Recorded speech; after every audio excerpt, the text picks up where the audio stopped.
Have you ever felt completely unqualified for a task, only to discover it was your destiny all along? Our story today is about a man who faced this exact dilemma and how his encounter with God changed the course of history.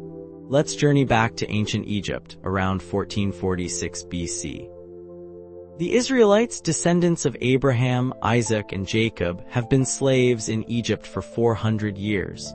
Their cries for deliverance have reached the heavens, and God is about to set in motion a plan that will shake the foundations of the most powerful empire on earth. Enter Moses, a man with a unique background. Born a Hebrew slave but raised as an Egyptian prince, Moses fled Egypt after killing an Egyptian who was beating a Hebrew slave. Now, at 80 years old, he's living a quiet life as a shepherd in the land of Midian, far from the opulence of Pharaoh's court. One day, while tending his father-in-law's flock near Mount Horeb, also known as the Mountain of God, Moses notices something extraordinary. A bush is on fire, but it isn't being consumed by the flames. Intrigued, Moses decides to investigate this strange sight. As he approaches, a voice calls out from the bush, "Moses." "Moses?" Startled, Moses responds, "Here I am." The voice continues, "Do not come any closer. Take off your sandals, for the place where you are standing is holy ground." Moses obeys, trembling with fear and awe. The voice reveals itself, "I am the God of your father, the God of Abraham, the God of Isaac, and the God of Jacob." Moses hides his face, afraid to look at God, but God has a mission for him, one that will change the course of history. "I have indeed seen the misery of my people in Egypt," God declares. "I have heard them crying out because of their slave drivers, and I am concerned about their suffering. So I have come down to rescue them from the hand of the Egyptians and to bring them up out of that land into a good and spacious land, a land flowing with milk and honey." Moses listens, his heart pounding. Then comes the shocking revelation, "So now go. I am sending you to Pharaoh to bring my people, the Israelites, out of Egypt." Moses is stunned. Him, lead an entire nation out of slavery? He's just a shepherd now, far removed from the halls of power in Egypt. "Who am I that I should go to Pharaoh and bring the Israelites out of Egypt?" he asks, his voice filled with doubt. But God reassures him, "I will be with you." This promise of divine presence is the cornerstone of Moses' calling. It's not about Moses' abilities, but about God's power working through him. Still, Moses is hesitant. "Suppose I go to the Israelites and say to them, 'The God of your fathers has sent me to you,' and they ask me, 'What is his name?' Then what shall I tell them?" God's response is profound. "I am who I am." This is what you are to say to the Israelites. "I am has sent me to you." This name, Yahweh in Hebrew, reveals God's eternal nature and his covenant relationship with his people. But Moses' doubts persist. He worries the people won't believe him or listen to him. So God gives Moses 3 miraculous signs to perform, turning his staff into a snake, making his hand leprous and then healing it, and turning water from the Nile into blood.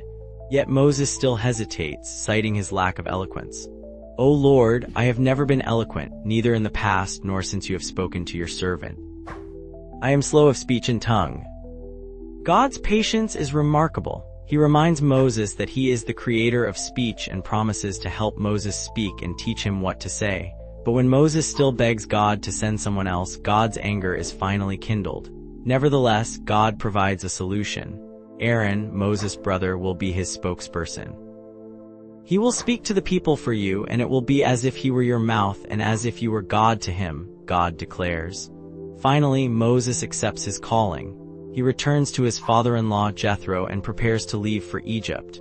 The story of the Exodus is about to begin, all because of this extraordinary encounter at a burning bush in the desert. This pivotal moment in biblical history teaches us several profound lessons.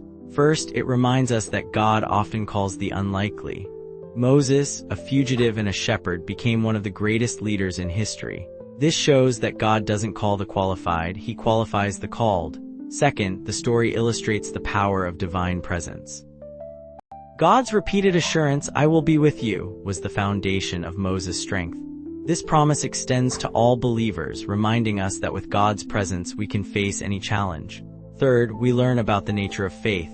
Moses' reluctance and doubts are relatable. Many of us struggle with feelings of inadequacy when faced with daunting tasks. But God's patience and provision show us that faith isn't about our abilities, but about trusting in God's power. Lastly, the burning bush itself is a powerful symbol.